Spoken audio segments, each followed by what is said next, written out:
সুপ্রিয় দর্শক, একে একে ইউটিউব চ্যানেলের পক্ষ থেকে সবাইকে জানাচ্ছি শুভেচ্ছা এবং অভিনন্দন। সুপ্রিয় দর্শক, এখন জানুয়ারি মাসের মাঝামাঝি পর্যায়ে। তো এই সময় কিন্তু বিভিন্ন রকম সবজি চারা উৎপাদনের পাশাপাশি সবচেয়ে বেশি যে চারাটি উৎপাদন হচ্ছে সেটি হচ্ছে পেঁপের চারা। এখন পেঁপের চারার প্রচুর একটা চাহিদা রয়েছে, এক একজন এক এক রকম জাতের চারা রোপণ করতেছেন তাদের চাহিদা মোতাবেক। তো আমরা বর্তমানে রয়েছি একে অ্যাগ্রো নার্সারিতে। তো এখানে হচ্ছে ভাই যিনি উনি পরিচর্যা করছেন, চারাগুলোতে হচ্ছে পেঁপের চারাতে পানি দিচ্ছেন। তো আসলে অনেকে পেঁপের চারা ক্রয় করার পর আসলে শীতকালে কিভাবে তারা যত্ন করবেন, কখন কি করতে হবে না করতে হবে এই বিষয়গুলো অনেকে জানেন না। তো আমরা তার কাছ থেকে আজকে জানার চেষ্টা করব যে আপনারা চারাগুলো ক্রয় করার পরে বাসায় নিয়ে যে কখন কি করতে হবে এবং কিভাবে কখন কোন স্প্রে দিতে হবে। তো চলুন আমরা তার সঙ্গে কথা বলি। ভাই, কেমন আছেন আপনি? ভালো আছি। আমরা দেখছি আপনি হচ্ছে পানি দিচ্ছেন। তো আমরা একটু আপনার সঙ্গে কথা বলবো এই চারা বিষয় নিয়ে, একটু সামনে চলে আসুন। তো ভাই, এই হচ্ছে যেগুলোতে চারাতে পানি দিচ্ছেন এগুলো তো হচ্ছে পেঁপের চারা। তো কোন জাতের পেঁপের চারাগুলো?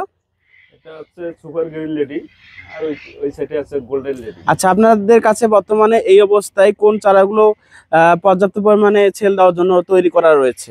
বর্তমান গোল্ডেন লেডি আছে, সুপার গ্রিন লেডি হবে, গ্রিন লেডি আছে, সুইটি হবে, এবং আপনার টপ লেডি কিছু আছে, ফার্স্ট লেডি আছে। অনেকগুলো জাতেই তো রয়েছে। আচ্ছা, তো যে জাতেই নিয়োগ না কেন সবাই আপনাদের কাছ থেকে নিতে পারবে বাংলাদেশের যে কোনো প্রান্ত থেকে। তো এখানে একটা কথা না বললেই নয়, সেটি হচ্ছে শীতকালে যখন চারা রোপণ করা হয়ে থাকে, কৃষক ভাইরা যখন চারা নেবে, চারা নেওয়ার পরে আসলে তারা কিভাবে কি পরিচর্যা করবে এবং রোপণ করার পর কোন বিষয়গুলো তারা লক্ষ্য করবে এই বিষয়ে আমাদের কাছে একটু পরামর্শ দিবেন। পেঁপের চারার রোপণ করার মূল সময় হচ্ছে এইটা, ফেব্রুয়ারির শেষের, আপনার জানুয়ারির শেষের দিকে, আর ফেব্রুয়ারি মাস পুরোটাই। তা আপনার এই যে যে পেঁপেগুলো এখন যে লাগাবে, যেহেতু শীত এখনো আছে, তা শীতটা ধরে রাখার জন্য আপনি যদি এখনো যদি আগাম ইয়ার লাগাইতে পারেন, পেঁপের চারা যদি লাগানো হয়, তা সেক্ষেত্রে আপনার লাগাইতে পারে। তবে কিছু পরিচর্যা আছে, যেমন এ সময় কোনো রাসায়নিক সার দেওয়া যাবে না, জৈব সার এবং ভার্মি কম্পোস্ট বা গোবর সার এগুলো দিয়ে করতে পারে। এবং লাগানোর পরে ছত্রাকনাশক, যেমন আপনার শীতকালীন যে ছত্রাকনাশক, যেটা ম্যানকোজেব গ্রুপের যে ওষুধ এগুলো ব্যবহার করা হয়, এগুলো ব্যবহার করতে হবে। এবং আপনার ইমিডাক্লোপিড গ্রুপের যে ওষুধগুলো আছে সেটা 1/2 মিলি করে দিতে পারে প্রতি লিটার পানিতে, তাহলে হবে। আচ্ছা, এইগুলো তো আমি একটু জাস্ট আপনাকে একটু থামাই দিলাম। এগুলো যে দিবে, এগুলো আসলে কেন দিবে? মানে কৃষক ভাইরা তো এই বিষয়গুলো তো জানে না, ওষুধের নামগুলো বললেন, কিন্তু এটা দিলে আসলে কিরকম উপকার হবে এটা একটু জাস্ট বলবেন। এই সময়টা আপনার এই যে ছত্রাকনাশকটা, হুম। ছত্রাকনাশক হচ্ছে আপনার যে ম্যানকোজেব গ্রুপের ওষুধটা আছে, এই ওষুধটা চারা দিলে চারা গরম থাকে। আচ্ছা। এই জন্য চারার গতিটা খুব ভালো থাকে। অন্য কোনো গ্রুপের ওষুধ না মারলে ভালো হয়, যেহেতু ম্যানকোজেব গ্রুপটা শীতকালের জন্যই করছে। আর কীটনাশক যেটা, কীটনাশক যেমন ইমিডাক্লোপিড গ্রুপের ওষুধ আছে, আর যেমন যে একতারা আছে, প্রোক্লেম আছে, কনফিডর আছে, এগুলো স্প্রে করতে পারে। এই সময়টা আপনার মিলিবাগ, তারপর মিলিবাগ, তারপরে আপনার জাত পোকা যে যেগুলা ধরে, এইগুলা কিন্তু আর ধরবে না। আর এই আচ্ছা। সময়টা কিন্তু এই পোকাগুলো আক্রমণ করে। আচ্ছা, তো এইগুলো হচ্ছে আপনার এখান থেকে নিয়ে গিয়ে প্রাথমিক যে স্প্রে গুলো সেগুলো করতে হবে। তো আপনাদের এখান থেকে যখন চারা সংগ্রহ করা হবে, এই চারাগুলো আপনার কতদিনের মধ্যে রোপণ করতে হবে? এখান থেকে নিয়ে বাসায় 1 দিন রাখতে পারবে। আচ্ছা। আর কেউ যদি বলে যে না লাগাই দেবো, সমস্যা না। হ্যাঁ। কিন্তু এটা কোকোপিটে মাটিবিহীন চারা, মাটিতে পড়লেই ভালো হয়। আর মাটিতে পড়লে সরাসরি যখন ফ্রি খাবারটা পায় তখন চারাগুলো ভালো হবে।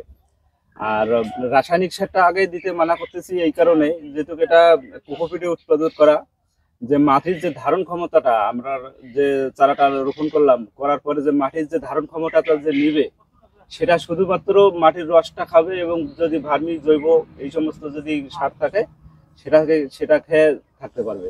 কিন্তু রাসায়নিক সার দিলে ওই ঝাঁজটা নিতে পারবে না। এই জন্য আর কি বলতেছি যে রাসায়নিক সারটা চারা রোপণ করার অন্তর্পক্ষে 20 থেকে 25 দিন পর লাগাইলে ভালো হয়। আচ্ছা, এইখানে আপনার এখানে যখন চারা নিতে আসবে কেউ, তার আগে তো তাকে জমিটা প্রস্তুত করে তারপর তো আসতে হবে। জমি প্রস্তুত করার কতদিন পরে চারাটা রোপণ করা ভালো হবে? আপনার জমিটা যখন গর্তটা করতে হবে, গর্তর পরিমাণটা হচ্ছে আপনার 2 ফিট গভীর, 2 ফিট প্রস্থ। আপনার প্রতিটা গর্তে অন্ততপক্ষে 8 থেকে 10 কেজি করে গোবর সার ফেলতে হবে। আচ্ছা, শুকনো গোবরটা। হ্যাঁ, শুকনো গোবর ফেলতে হবে এবং গোবর সার এবং মাটি দুইটা একসঙ্গে মিক্স করে ঢেকে রাখতে হবে। ঢেকে রাখিয়ে আপনার লাঠি বা কোনো সুইচ দিয়ে কিছু হানা দিয়ে রাখতে হবে যাতে গ্যাসটা বাইর হয়ে যায়। তারপর 8 থেকে 10 দিনের পর এই চারাটা রোপণ করতে পারবে। আচ্ছা, তারপরে হচ্ছে ওই তখন পর্যন্ত কোনো প্রকার রাসায়নিক সার প্রয়োগ করা যাবে না। রাসায়নিক সারটা না এটা দিলেই ভালো হয়। জৈবর মধ্যেই থাকলো। হ্যাঁ, তারপরে আপনার 7 দিন কিংবা 10 দিন যে আগের কথা বলেন, এটার পরে আপনার চারা রোপণ করতে হবে। চারাটা অবশ্যই বিকাল টাইমে রোপণ করতে হবে। বিকেল টাইমে রিপোর্ট করতে হবে এবং পানি পরিমাণ মতো দিতে হবে। ওই দিনে পানি দেওয়া যাবে? হ্যাঁ, ওই দিনে পানি আচ্ছা। দেওয়া যাবে, তবে পরিমাণ জমি যদি বেশি শুকনো হয় তাহলে একটু দিবে, আর যদি একটু ভেজা থাকে তাহলে দেওয়ার কোনো প্রয়োজন নাই। আচ্ছা, তারপরে ওই প্রথম পানি দেওয়ার কতদিন পরে আবার নেক্সট পানি দেওয়ার প্রয়োজন হবে? যদি মনে করে যে জায়গাটা শুকনো হয়ে গেছে, পানি খাচ্ছে চাচ্ছে, তাহলে সেক্ষেত্রে একটু করে পানি দিতে পারবে। তবে পানির পরিমাণ কম দিলেই ভালো হয়, কারণ পেঁপে তো বেশি একটা পানি সয় না, এইটা হচ্ছে কথা। আচ্ছা, মাটির যে বিষয়টা বললেন, এই মাটিটা আসলে কোন কোন ধরনের মাটিগুলো নির্বাচন করতে হবে? আর একটা বিষয় সচরাচর আমরা এই জিনিসটা দেখি যে হচ্ছে অনেক জায়গা থাকে এক গলা পর্যন্ত গর্ত থাকে, সেই জায়গাগুলোতে বালু দিয়ে ভরাট করে, অনেকে এই জায়গাগুলোতে রোপণ করতে চায়, সেক্ষেত্রে কি রোপণ করা যাবে? সে যাবে, তবে আপনার গোবর সারটা একটু বেশি লাগে আচ্ছা। এবং সারের পরিমাণটা একটু বেশি লাগে, এটা হচ্ছে কথা। আর সবচেয়ে আপনার দোআঁশ যে মাটিটা আছে, বেলে দোআঁশ বা দোআঁশ মাটি যেটা আছে, সেটার জন্য খুব ভালো হয় এবং উঁচু জায়গা লাগবে। আচ্ছা, প্রাথমিক অবস্থায় এইভাবে। আর এর পাশাপাশি কি অন্য কোনো ফসল, ছাদ ফসল হিসেবে কোনো আবাদ করা যায়, কিংবা আবাদ করাটা কি ঠিক হবে? এই এক ক্ষেতে অন্য ফসল না করাটাই সবচেয়ে উত্তম। তারপরেও যদি কেউ করতে চায়, দেখা যাচ্ছে যে মরিচটা লাগাইতে পারে, অতিরিক্ত মরিচটা শুধু মাছ দিয়ে একটা লাইন মরিচ দিতে পারে, এইটুকু হতে পারে। তাছাড়া অন্য কোনো ফসল না লাগাটাই ভালো। তাহলে খাদ্যের যে চাহিদা কিংবা এক একটা আহ, চারার এক এক রকম জীবাণু, রোগ জীবাণু থাকে, সেক্ষেত্রে এখানে অ্যাটাক করলে ক্ষতির সম্মুখীনটা একটু বেশি হবে। এই জন্যই আর কি এক ক্ষেতে দুই আবাদ না করাটাই ভালো। আচ্ছা, তো ঠিক আছে, আপনার কাছে আমরা মোটামুটি পরামর্শ যেগুলো পেলাম, এই কৃষক ভাইদের আসলে আশা করি যদি ভিডিওটা ভালোভাবে দেখে তারা অনেক উপকৃত হবে, এবং নেক্সটে আরো আমরা আপনার কাছ থেকে পরামর্শ নিব। তো সর্বোপরি আমরা যে কথাটা বলতেছিলাম, স্ক্রিনে দেওয়া যে নাম্বারটা রয়েছে, এই নাম্বারে যোগাযোগ করলে তো আপনাদের কাছ থেকে চারা সংগ্রহ করতে পারবে। তো ঠিক আছে, আপনি ভালো থাকবেন, সুস্থ থাকবেন, এবং আমরা দর্শকদের কাছে বিদায় নিচ্ছি। দর্শক, আপনারা এতক্ষণ তার কাছ থেকে আমরা এই চারার প্রাথমিক বিষয়গুলো সম্পর্কে আমরা জানার চেষ্টা করলাম, এবং এই বিষয়ে যদি আরো কিছু জানা থাকে তাহলে স্ক্রিনে দেওয়া নাম্বারে যোগাযোগ করবেন। যোগাযোগ করলে মোটামুটি ভালো তথ্য পাবেন। তো ভালো থাকুন, সুস্থ থাকুন, আমাদের চ্যানেলটি সাবস্ক্রাইব করে পাশে থাকবেন। ধন্যবাদ।